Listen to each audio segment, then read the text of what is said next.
할렐루야. 예, 반갑습니다. 오늘은 진정한 그리스도인은 이런 모습입니다라는 설교 제목으로 오늘 말씀을 나누도록 하겠습니다. 오늘 여러분 모습은 어떻습니까?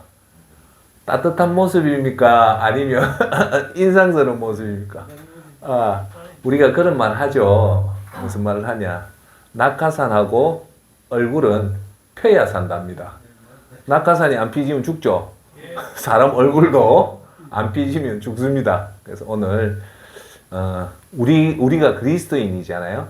그리스도인인데 과연 우리의 모습은 어떤지 오늘 그 부분을 통해서 우리가 보도록 하겠습니다.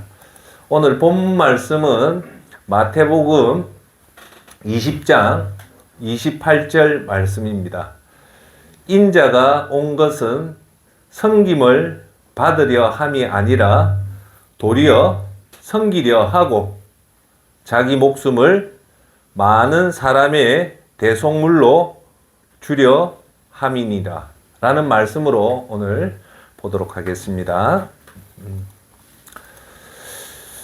자, 오늘 설교 제목처럼 진정한 그리스도인은 이런 모습이다 로 오늘 보는데, 오늘 메시지는 설교 말씀은 크게 세 가지로 오늘 어떤 모습이 진짜 그리스도인의 모습인가를 한번 살펴보도록 하겠습니다. 첫째, 진정한 그리스도인은 따뜻한 그리스도인입니다. 예, 오늘 그 말씀을 드리고요.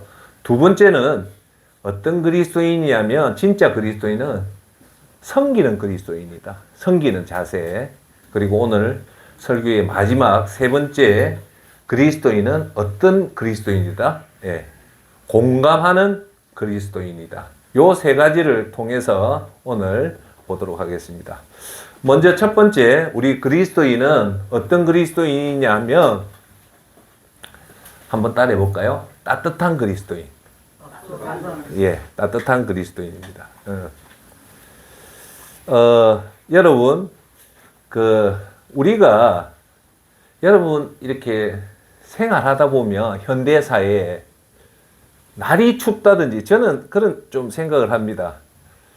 되게 추운 날, 되게 그 동장군이 기승을 추운 날, 또 날이 추운 것도 문제지만 마음이 추울 때가 있잖아요. 마음이 외롭고 그래 추울 때. 그리고 세 번째, 세상이 되게 각박할 때. 요런 세 가지 이런 일들을 당하면 우리가 그리운 게 있죠. 그게 뭡니까? 따뜻함입니다. 예. 되게 추운 날은 따뜻한 목욕탕이 그립잖아요. 그리고 또 우리 삶이 힘들면 따뜻한 사람이 우리 곁에 있으면 또 내 마음도 따뜻해지고, 예. 특히나 요즘처럼 세상이 너무 각박할 때는 이 따뜻함이 그리운 사람입니다. 오늘 우리가 진정한 그리스도인은 뭐냐? 한마디로 얘기하면 한번 따라해 볼까요? 따뜻한 사람이 되자. 할렐루야. 그래서 우리는 따뜻한 사람이 그리스도인이라면 그 첫째, 그 사람 이미지가 어떻게 떠올라야 되냐면, 저 선생님은 참 따뜻하구나. 저 사모님은 참 따뜻하구나. 예. 그러면 그게 진짜 그리스도인이라는 겁니다. 예. 오늘 제가 질문을 했죠. 그러면 여러분들은 마음이 따뜻합니까? 예. 우리는 항상 그런 따뜻한 마음을 가지고 세상에 나가야 됩니다. 여러분, 우리가 세상에 나가서 예수 그리스도의 복음을 전가하는 게 전도라고 하잖아요. 그런데 우리가 우리 예수 전도 센터가 전도를 중점적으로 하는 그 센터인데, 여러분, 전도는 사실은요, 우리가 예수 그리스도의 화려한 언변보다는 말은 좀 못해도 사람들이 우리를 전도하는 전도자가 참 따뜻하면 거기에 감동을 받는 경우가 참 많습니다. 의외로 우리가 논리정연한 이렇게 예수 그리스도의 복음을 전가하는 것도 중요하지만 사람들은요, 어디에 공감을 받냐면 전도하는 그 내용보다는 전도하는 사람의 그 따뜻한 친절함과 따뜻한 마음에 훨씬 더 마음의 문을 엽니다. 예. 지금 우리 대한민국에서 그리스도인이 이렇게 세상 사람들에게 홀대를 받는 이유가 어디에 있냐면 많은 이유가 있겠지만 따뜻함이 사라진 그리스도인 때문에 그런 경우가 참 많습니다. 그래서 특히나 그 영국의 아주 유명한 그 기독교 석학인 C.S. 루이스가 쓴 책이 뭐가 있냐면요. 아주 유명한 명저 중에 하나가 무례한 그리스도인이라는 책이 있어요. 제목이 무례한 그리스도인. 예. 그게 뭐냐? 우리 예수 그리스도인이 너무 무례하다는 거예요. 사람을 정죄를 하고 그리고 막 권위의식을 내고 그렇게 하다 보니까 세상에서 소금과 빛의 역할보다는 자꾸 세상에 지탄을 받는 대상이 되는 이유가 뭐냐? 따뜻함이 없다는 거예요. 예. 그래서 우리가 특히나 우리나라 사회가 좀 유교 사회다 보니까 사람의 권위, 서열 이런 것들을 상당히 많이 강조를 하거든요. 그런데 우리 그리스도인은 나이가 많아도 서열을 따질 필요 없고 항상 따뜻한 마음으로 가는 것들이 중요합니다. 제가 한번 그런 얘기를 들었어요. 어떤 권사님이 그 젊은 그 신혼부부한테 말을 너무 막 해서 이 신혼 시댁이 상처 중에 말의 상처가 제일 크잖아요. 그 말의 상처를 받고 그 이후로부터 교회를 한 번도 안 나갔대요. 예. 그러니까 우리가 내가 던지는 여러분들이 교회 직분이 높을수록 여러분 잘 아시지만 말을 정말 조심해야 됩니다. 그래서 말을 할 때 사람한테 가슴에 상처를 주는 말보다는 따뜻한 말, 인정스러운 말, 격려의 말, 용기의 말, 그런 말을 많이 해야 되지 않겠냐 생각합니다. 여러분의 조금 이해를 돕기 위해서 저는 10년, 한 40년 동안 예배당 생활하면서 진짜 저분이 진짜 따뜻한 그리스도인이라고 본 사람이 별로 없어요. 저 포함해서. 네. 그러다 보니까 우리 그리스도인 오늘 이 말씀을 통해서 너무 형식적으로 흐르지 않냐. 그래서 오늘 이 시간 이후로부터 우리 자신을 한번 돌아볼 필요가 있을 겁니다. 과연 나는 예수 그리스도 구원받은 자로서 사람들에게 따뜻한 이미지를 주는 그런 사람인지 아닌지 우리가 한번 봐야 되지 않겠냐 생각합니다. 예. 그래서 저는요, 저도 그렇고 여러분도 그렇지만 나이가 들어감이 뭐라고 표현을 할 수 있냐면 저는 이렇게 얘기합니다. 나이가 들면 들수록 차갑고 냉정하게 변하는 것이 아니라 나이가 들어감으로써 더욱더 따뜻한 사람이 되어야 된다라고 말씀을 드립니다. 자, 여러분, 제가 여러분한테도 일전에 말씀했다시피 부모는요, 자식한테 반드시 유산을 물려주게 되어 있습니다. 그렇죠? 예. 그런데 유산에는 크게 두 가지 유산이 있어요. 첫째, 물질적인 유산. 부모가 아파트를 물려준다, 집을 물려준다, 자동차를 물려준다. 이런 물질적인 유산이 있고요. 또 하나는 부모는 자녀에게 정신적인 유산을 물려줘요. 예. 그런데 여러분, 우리 세상 사람은 물질적인 유산이 참 중요하다고 생각하지만 사실은 우리 영적으로 보면요, 물질적인 유산보다는 건강한 정신적 유산이 훨씬 더 중요합니다. 할렐루야. 예. 일전에도 제가 선생님한테 말씀드렸다시피 돈을 많이 버는 것이 중요한 게 아니고 돈을 벌었을 때 돈을 지배할 수 있는 지혜로운 사람이 되는 것들이 돈을 많이 버는 것보다 훨씬 더 중요하다. 예. 그래서 돈을 잘 사용할 수 있는 지혜가 만들어진 후에 부모의 유산이 올 때 그 유산은 큰 축복이 되지만 자식이 그 돈을 잘 관리할 수 있는 지혜가 없을 때 부모가 큰 유산을 물려주면 그거는 복보다는 화가 될 경우가 훨씬 더 많습니다. 그래서 지금부터 제가 여러분들한테 부모가 자식한테 100억 유산을 물려줄 사람이 대한민국에 많습니까? 많습니까? 적습니까? 극소수죠. 예. 부모가 자식한테 10억 유산만 물려줘도 그 훌륭한 부모입니다. 1억만 물려줘도 훌륭한 부모거든요. 그런데 제가 여러분한테도 일전에 말씀드렸다시피 미국에는요, 가문만 연구하는 학문이 있어요. 가문. 하만조시 가문. 뭐 이렇게. 왜?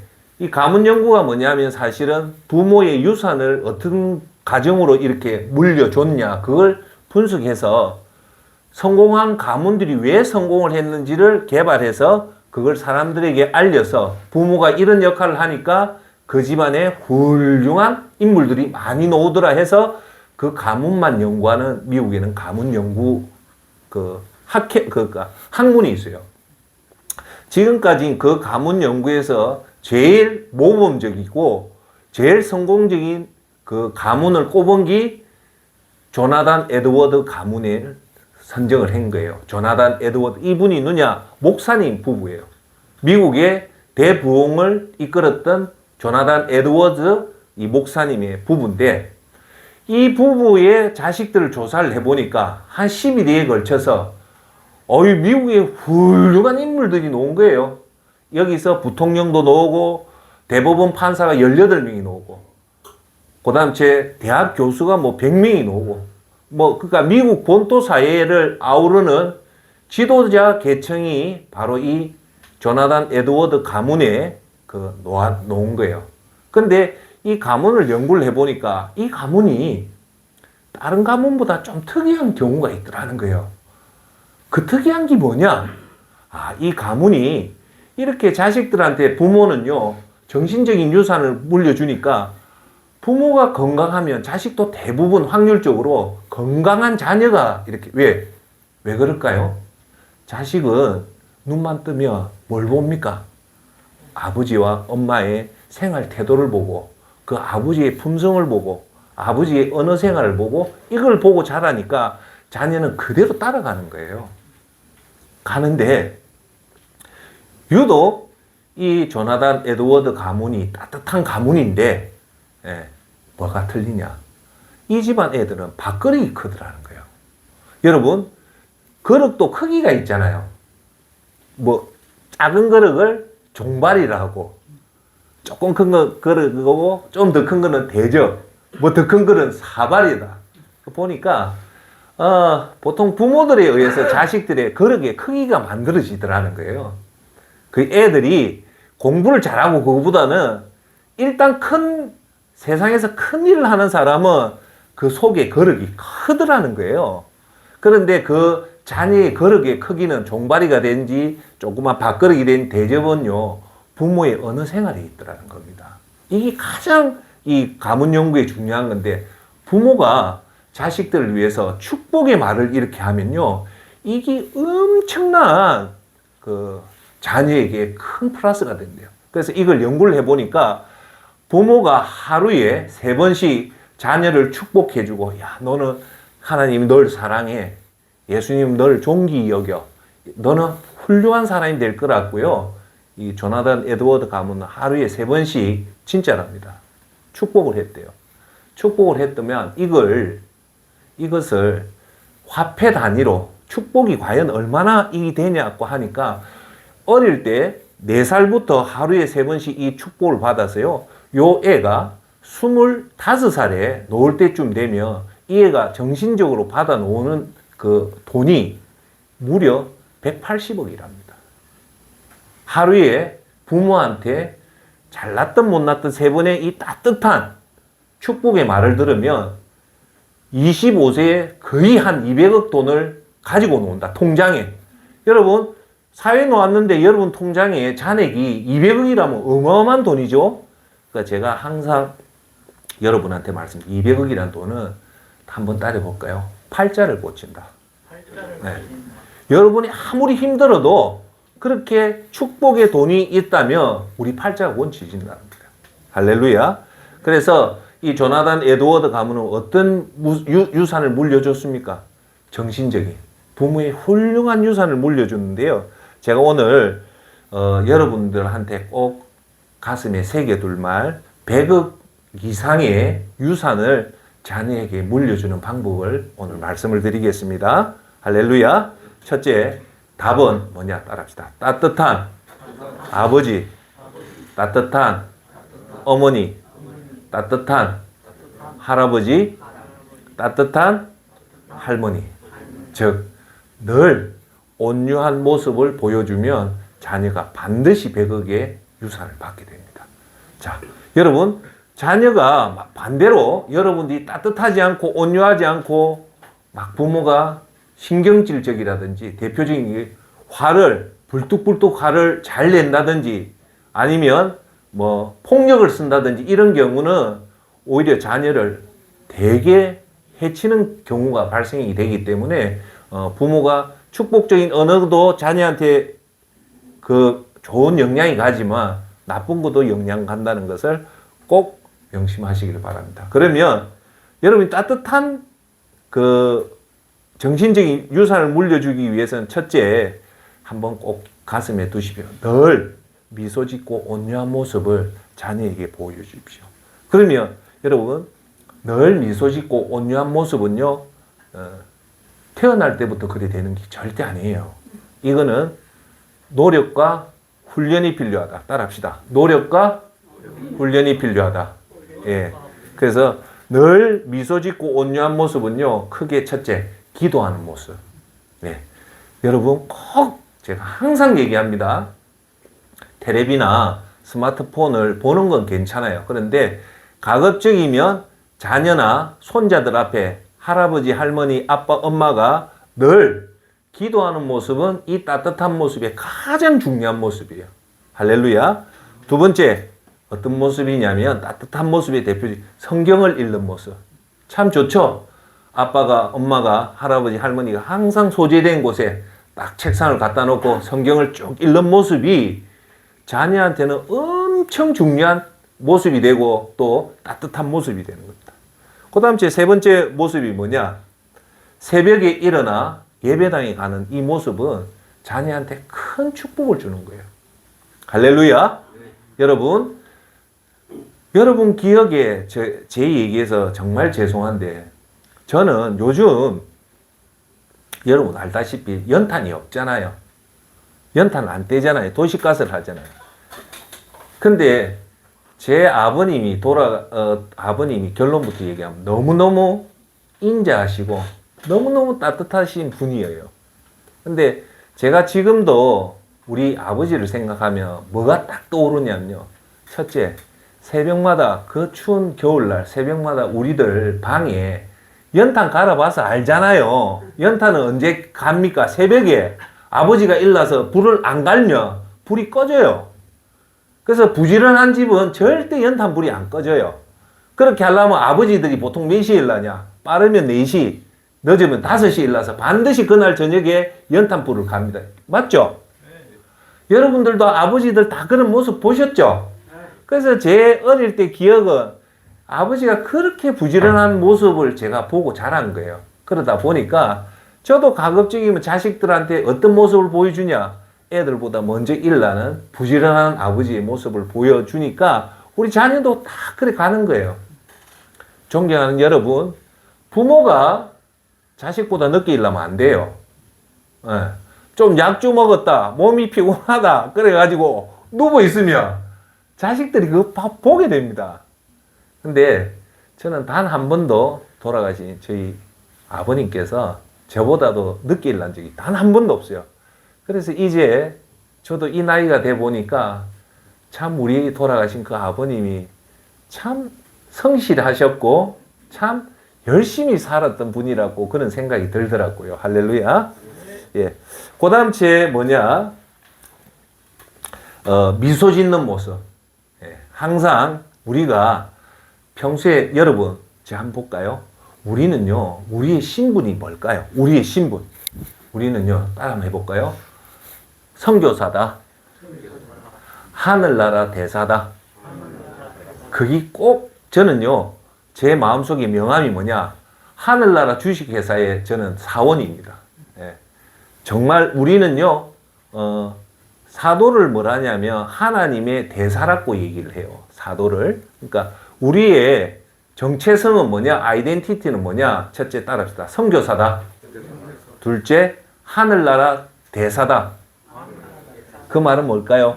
자부심을 가지고 세상에 나가서 선교사다운 직장에서, 일터에서, 생활 공간에서 선교사의 모습을 보여야 되고, 그리고 하늘나라 대사의 그렇게 멋진 모습을 보여야 됩니다. 할렐루야.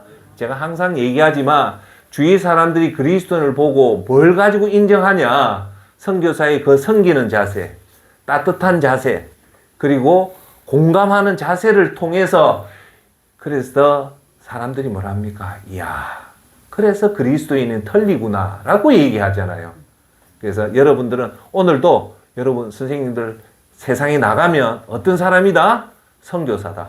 근데 여러분 예수님 믿는 선교, 저도 아프가니스탄 가서 하지만 선교사가 되면요, 말 한마디, 표정 하나 항상 조심해야 됩니다.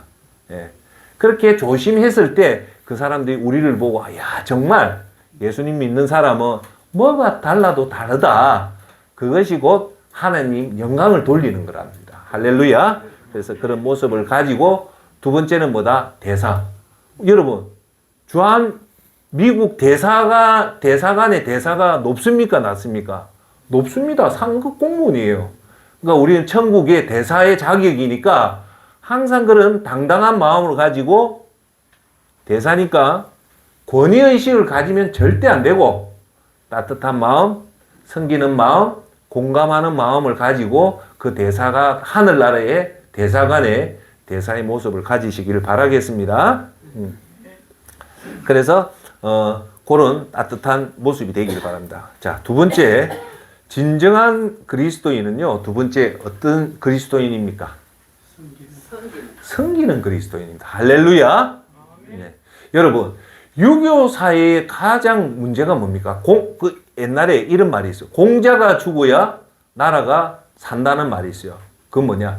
유교는요, 유교주의가 가장 큰다. 권위의식이 너무 강해요. 권위의식. 근데 권위의식은 뭡니까? 나이가 든 사람은 무조건 그 사람을 섬기라는데 여러분, 예수님은 절대 그렇지 않습니다. 오늘 여러분, 자, 한번 보세요. 그리스도인의 가장 큰 아이덴티티, 정체성은 따라합시다. 섬기는 자다. 그걸 항상 가슴에 두어야 됩니다. 섬기는 자는 내가 낮아지는 사람이 섬기는 자일까요? 내가 높아지는 자가 섬기는 사람입니까? 낮아지는 자입니다. 항상 그걸 여러분들 가슴에 두고 오늘도 나는 사람을 만날 때 저 사람이 나보다도 더 훌륭한 사람이라고 어떤 사람을 만나도 저분은 나보다 훌륭한 사람이라고 생각하고 섬기는 자세를 가지시길 바라겠습니다. 여러분, 자, 한번 보세요.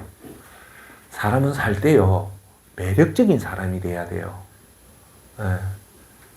저 사람 보니까 매력적이다. 뭔가 매력이 있어서 저 사람하고 가까이 하고 싶고 사귀고 싶고 이런 사람이 어떤 사람입니까? 매력적인 사람입니다. 여러분, 그런데요, 제가 이제 60이 돼 보니까 매력적인 사람이 어떤 사람이 매력적인 사람인가 아십니까? 질문은 제가 하고 대답도 제가 합니다. 걱정하지 마시오. 매력적인 사람은요, 옷을 잘 입고 돈도 많고 돈 잘 쓰고 이런 사람도 매력적이지만요, 근본적으로 따뜻한 사람이 매력적인 사람, 어떤 사람이냐? 섬기는 사람입니다. 항상 낮아진, 쉽게 말해서 겸손한 사람은요, 항상 보면 매력적이에요.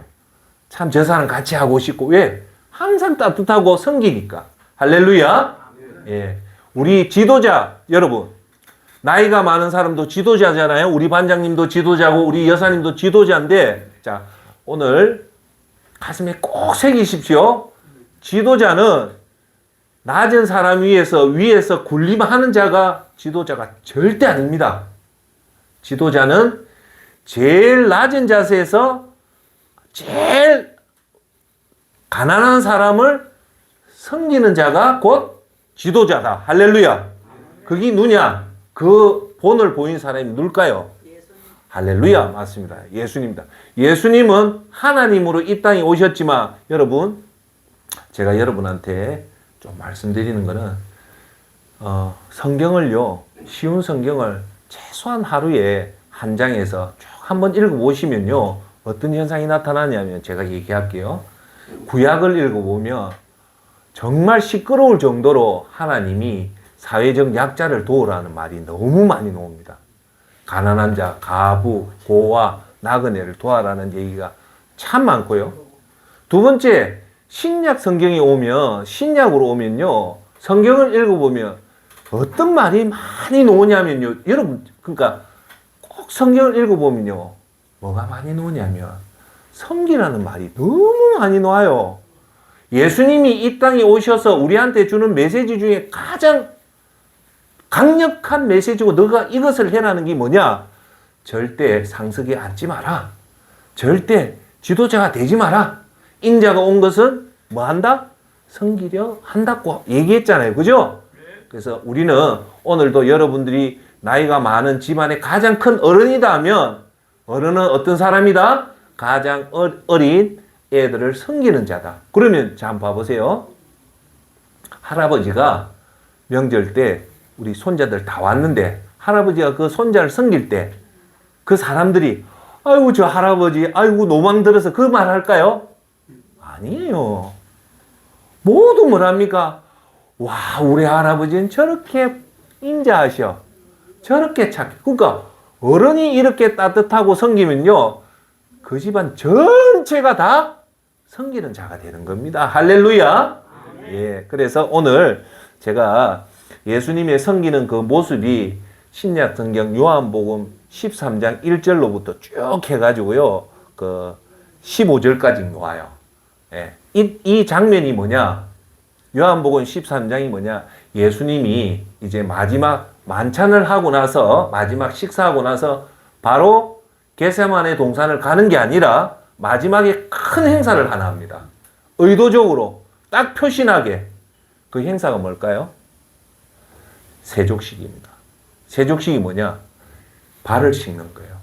여러분 이 세족식을요. 여러분 쉽게 보면 안 돼요.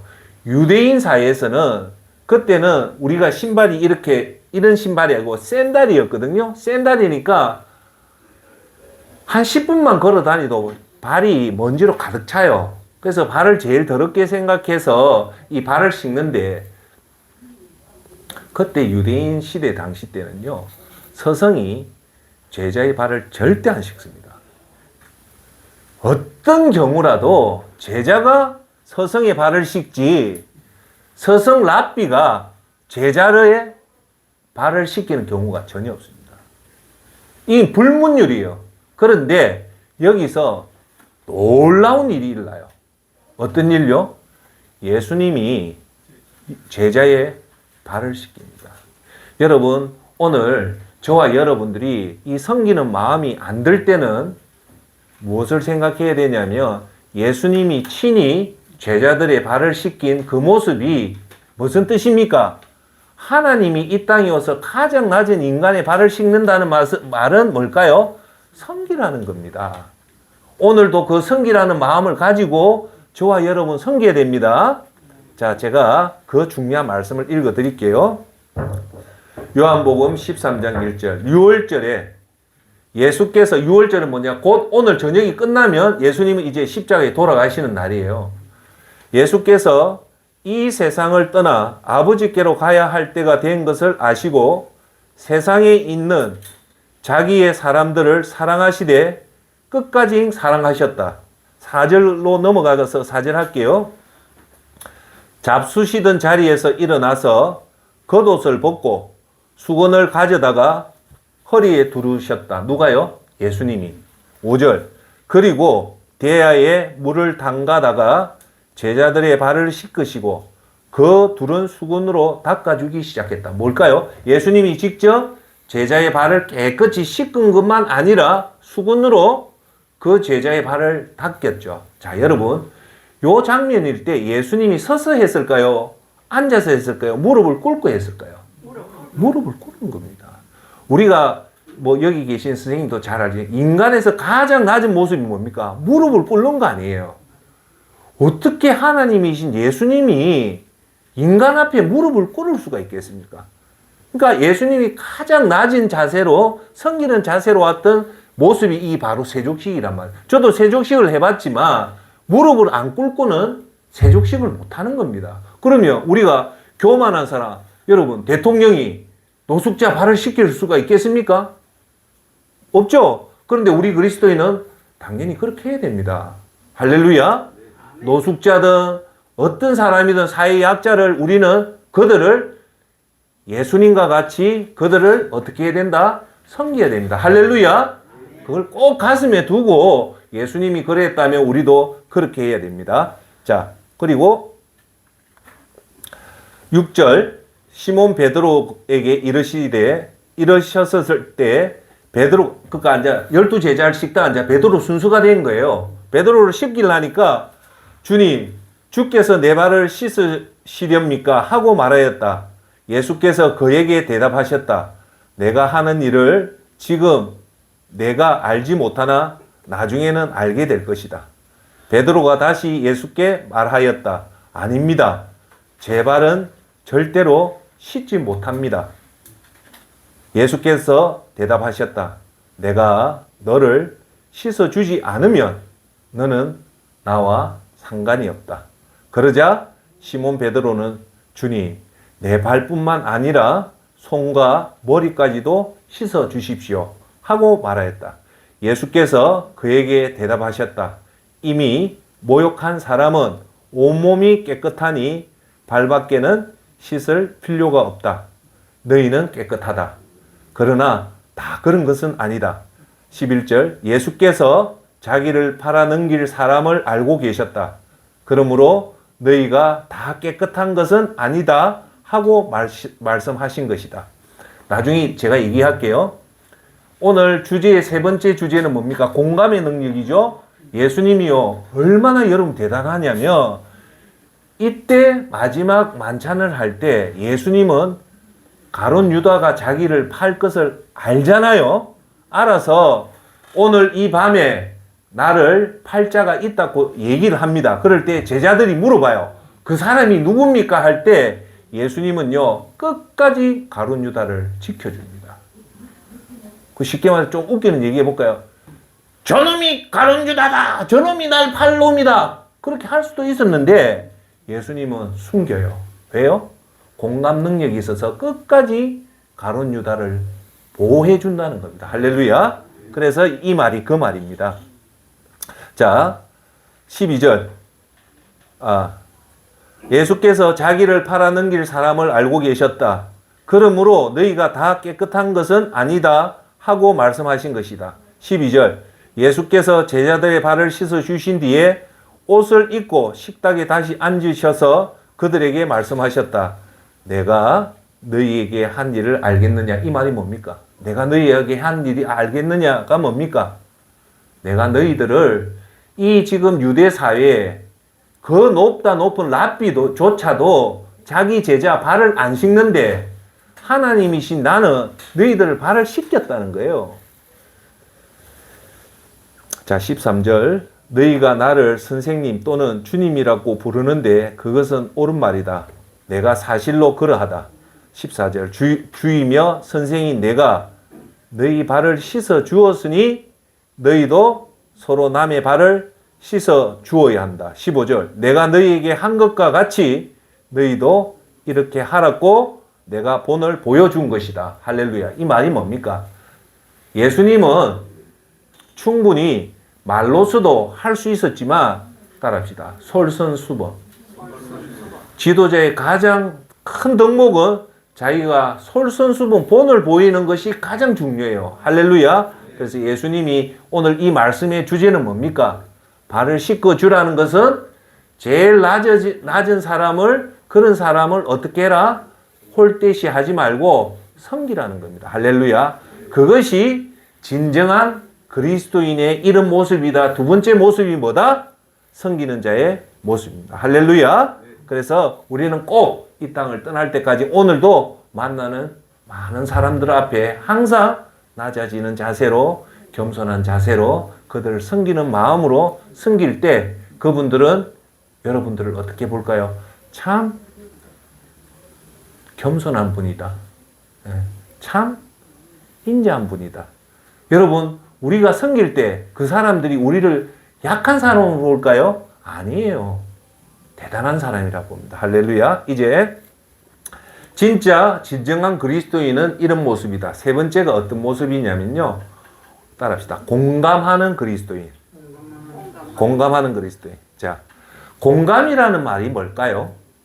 오늘 한번 생각해 봅시다. 공감. 아픔을 공감하는 사람은 나도 그 사람처럼 아픔을 느낀다는 거예요. 그게 공감 능력이죠. 그 사람이 되게 여러분 자녀가 되게 불에 대해서 아픈데 공감 능력이 있는 부모는 그 자식이 불에 대한 것보다 더 아픔을 느끼는 것이 공감입니다. 그래서 우리가 진짜 진정한 그리스도인은 가난한 자의 그 배고픔을 공감해서 그들과 같이 함께 움직여 주는 거고, 그죠? 그 다음 그 사람이 아파할 때 그걸 공감하는 겁니다. 자, 여러분, 우리 인간의 죄성 중에 가장 무서운 죄성이 뭘까요? 사람이 우리가 인간의 원죄에서 가장 무서운 죄성이 뭐냐면요, 이기심입니다. 인정하십니까? 이기심이 뭡니까? 자기 자신밖에 모르는 거예요. 이게 죄성 중에 가장 무서운 거예요. 쉽게 말해서 내 옆집에 사람이 지금 굶고 있는데, 내 옆집에 사람이, 내 형제가 지금 아파하는데 전혀 거기에 대해서 공감을 하지 않고 자기 것만 생각하는 사람이 이 지독한 죄성이에요. 이기심. 이기심이 가득한 세상이 어떤 세상일까요? 몰인정한 세상이 됩니다. 그래서 우리 그리스도인은, 진정한 그리스도인은 왜 소금이 되어야 되냐? 이런 공감의 능력을 가진 사람들은 그 아파하는 사람과 함께 울어주고, 함께 위로해주고, 함께 격려해준다는 겁니다. 그게 진정한 그리스도인인 겁니다. 오직 자기 자신만 돌아보는 이기심이 강한 사람은 절대 그리스도인이 될 수 없습니다. 자, 여러분, 예수님이 이 땅에 오셔서 세 가지 일을 하셔요. 첫째, 제일 많이 한 일이 뭡니까? 환자들을 고쳐주십니다. 두 번째, 제자들을 교육을 시키고, 세 번째, 전도를 하셔요. 다시 한번 얘기할게요. 예수님이, 하나님이 이 땅에 오셔서 한 일은 딱 세 가지밖에 없습니다. 첫째, 수많은 환자를 고쳐줬고, 두 번째, 12제자를 선택해서 12제자를 교육을 시켰고, 세 번째, 예수님은 전도를 하셨어요. 자, 여러분, 예수님이 왜 눈먼 자를 고쳐줬고, 기먹은 자를 고쳐줬고, 중풍 환자를 고쳐줬고, 심지어는 회당장의 딸을 살려주고, 과부의 아들을 살려주고, 나사로를 살려준 이유가 뭘까요? 뭘까요? 한번 생각해 보세요. 공감의 능력이 있은 거예요. 공감의 능력. 과부의 아들, 과부는 자기 모든 재산의 제일 큰 게 아들인데, 그 아들이 죽었을 때 그 과부의 애젓는 마음이 얼마나 아팠겠습니까? 그런데 그것을 보신 예수님은 그 공감을 했습니까? 아니면 외면을 했습니까? 공감을 했잖아요. 공감을 하니까 그 과부의 아들을 살려주잖아요. 여러분, 마태, 마가, 누가, 요한을 쭉 한번 읽어보십시오. 예수님이 얼마나 마음이 따뜻하신 분인지. 절대 예수님은 이렇게 아파하는 사람, 힘들어하는 사람, 여러분 성경에 예수님 외면한 사람이 있습니까? 없습니까? 없어요. 즉 예수님은 최고의 공감을 하는 사람이다. 아픔을. 자, 12제자도 어떤 사람들이었습니까?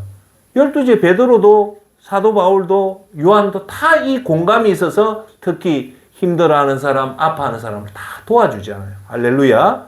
그래서 여러분, 오늘 또 얘기하지만 부모님의 역할, 지도자의 역할에 가장 큰 우리나라 사회에서, 우리나라 현재 대한민국 사회에서 지도자의 가장 품어야 될 훌륭한 품성이 뭐냐?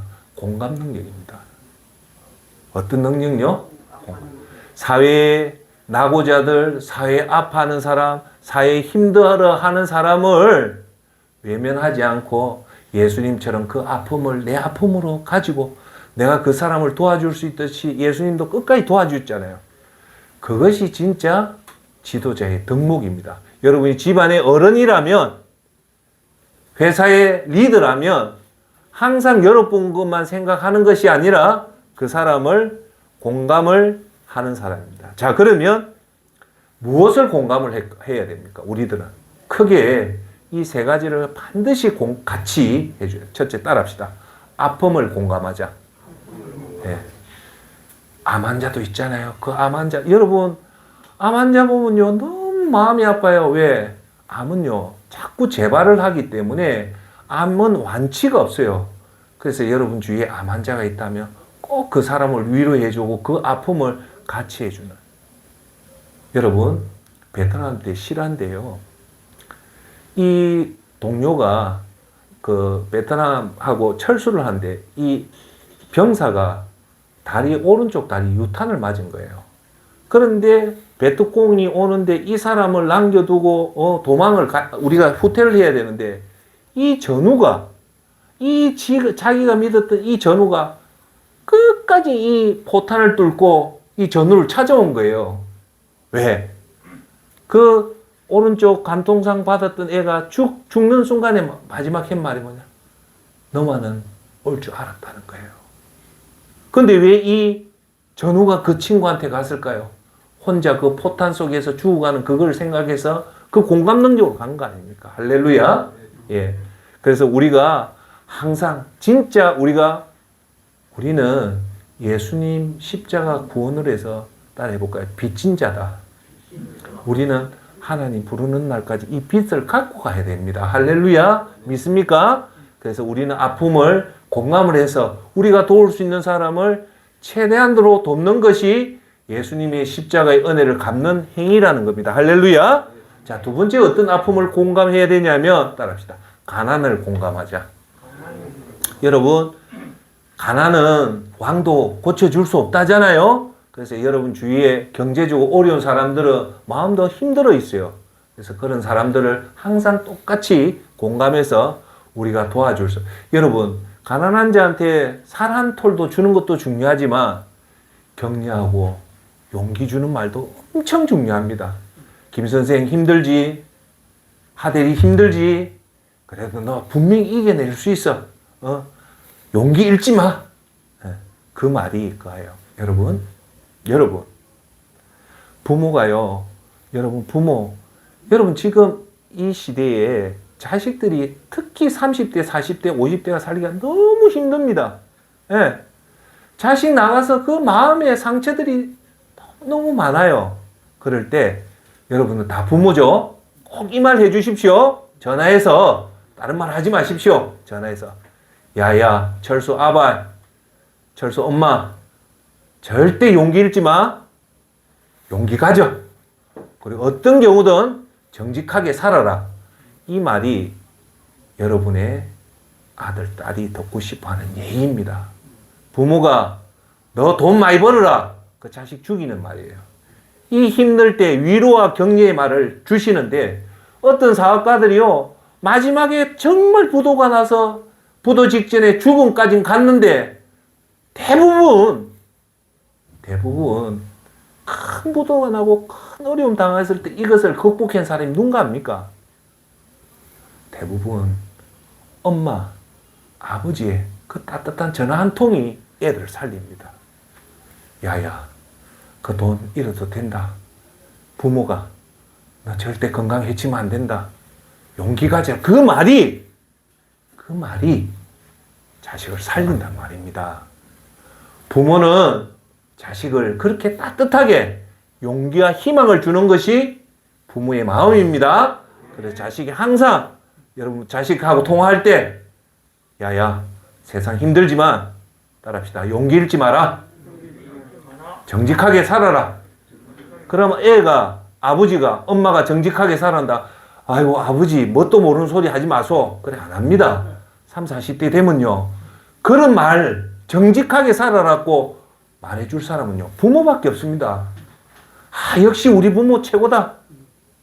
야야, 너 나쁜 짓 해서 돈 벌면 절대 안 돼. 어떻게 해서 정직하게 살아 하면 그게요. 자식한테 큰 힘이 되는 겁니다. 할렐루야. 자, 세 번째는 뭐냐? 뭘 공감해야 되냐면요. 외로움을 공감하자. 따라합시다. 외로움을 공감하자. 우리 주위에요, 외로운 사람들이 너무너무 많이 있습니다. 그 사람을 외면하지 마시고 외로운 사람한테 커피 한 잔끼리 준다든지 전화 한 통 한다든지 카톡 한다든지. 여러분, 자살은 힘들어서 죽는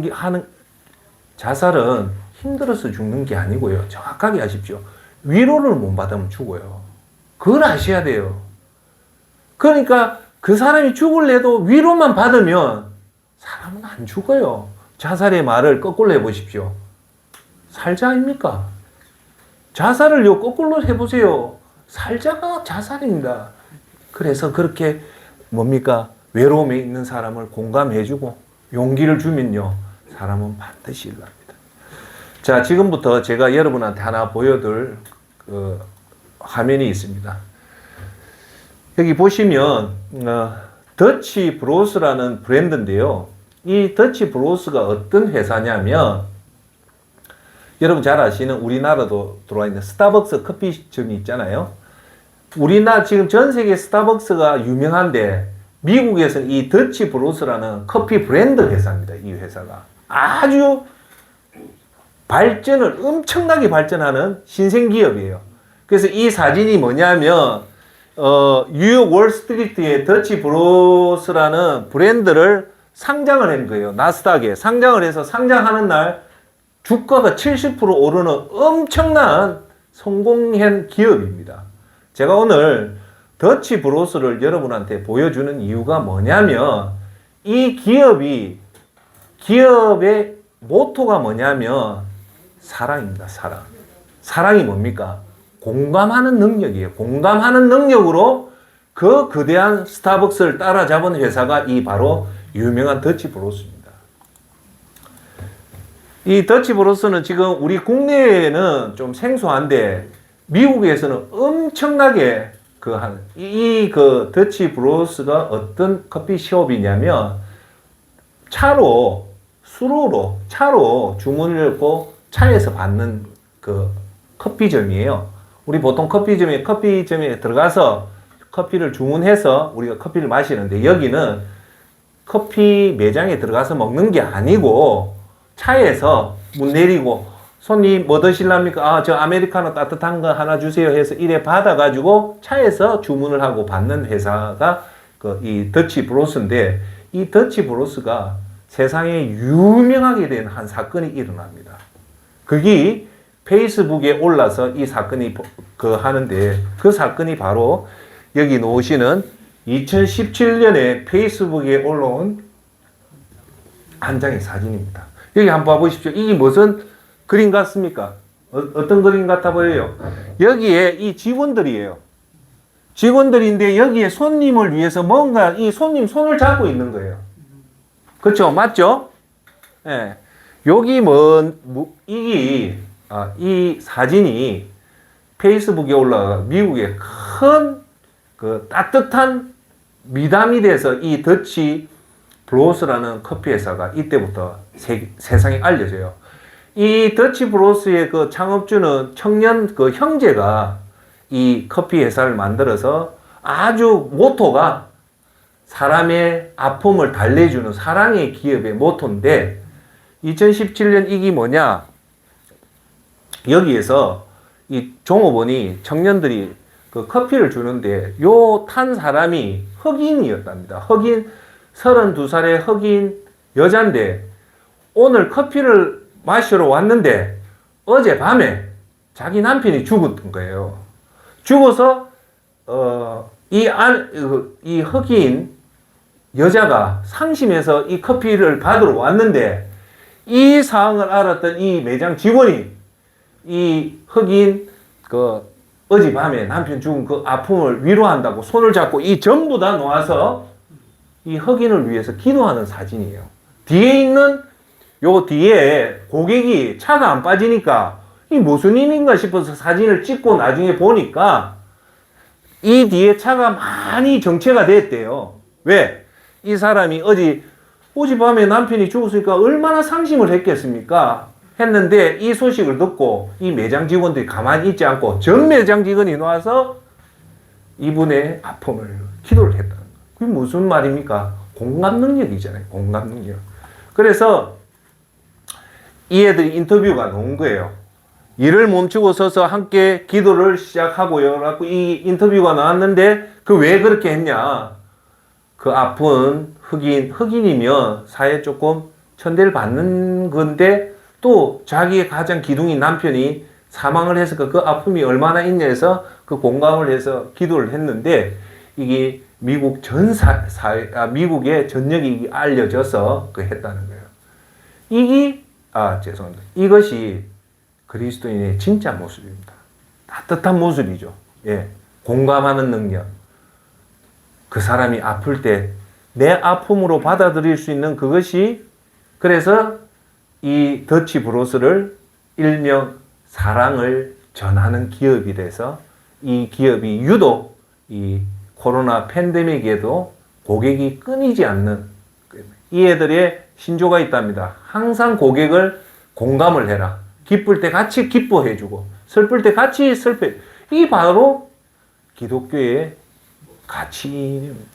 이 지구상이 이 험악한 지구가 살아가는 이유가 뭘까요? 예수님이 말씀하신 우리가 진짜 그리스도인으로서 살아가는 그 모습이 아닌가 싶습니다. 자, 이제 결론을 맺겠습니다. 오늘 말씀했다시피 우리가 진짜 예수 그리스도의 십자가 은혜로 구원을 받아서 공짜로 그 500조 이상 되는 천국을 가는 그리스도인은 우리는 이 땅에 남은 것은 부처의식이죠. 자, 여러분, 앉아 결론을 맺을게요. 우리는요, 구원 하나 받았으면 그것으로 끝입니다. 더 이상 받을 거 없어요. 구원 하나면 끝이에요. 그러면 우리가 구원을 받았다. 이제 뭘 해야 됩니까? 그 500조 이상의 위대하신 이 예수님의 십자가의 구원의 은혜를 우리는 이제 갚아야 됩니다. 그죠? 그 갚아가는 모습이 정말 우리 가슴에 왔을 때 그게 이런 모습이 나오죠. 첫째, 따뜻한 그리스도인이 돼야 되고요. 두 번째, 오늘 말씀했다시피 섬기는 그리스도인. 세 번째, 아픔을 그 흑인 남편이 돌아가셨을 때 그 아픔을 같이 공감하는 그런 공감하는 그리스도인이 되기를 바라겠습니다. 여러분, 오늘 이 사진이 뭡니까? 예수님이 십자가에 돌아가신 사진입니다. 오늘 제가 여러분한테 보이는 것은 꼭 이것을 명심하십시오. 예수님은 당신을 위해 영원 지옥 고통에 맞기 위해 어디 있어요? 십자가에서 죽으셨습니다. 그래서 당신은 지옥을 가지 않고 아무 노력 없이 천국에 가는 겁니다. 이 은혜를 안다면 우리는 천국 갈 때까지 위대한 은혜를 갚아야 합니다. 맞죠? 그게 구원받은 자의 진짜 모습입니다. 이제 결론 맺습니다. 우리는 그걸 가슴에 두고 이기적으로 사는 것이 아니라 어떻게 살아야 됩니까? 항상 따뜻한 진정한 그리스도인은 따뜻한 그리스도인으로서 첫째 다짐합시다. 따뜻한 사람이 되자. 섬기는 사람이 되자. 공감하는 그리스도인이 되자. 네. 그런 저와 여러분이 되기를 예수 이름으로 축원합니다. 기도합시다.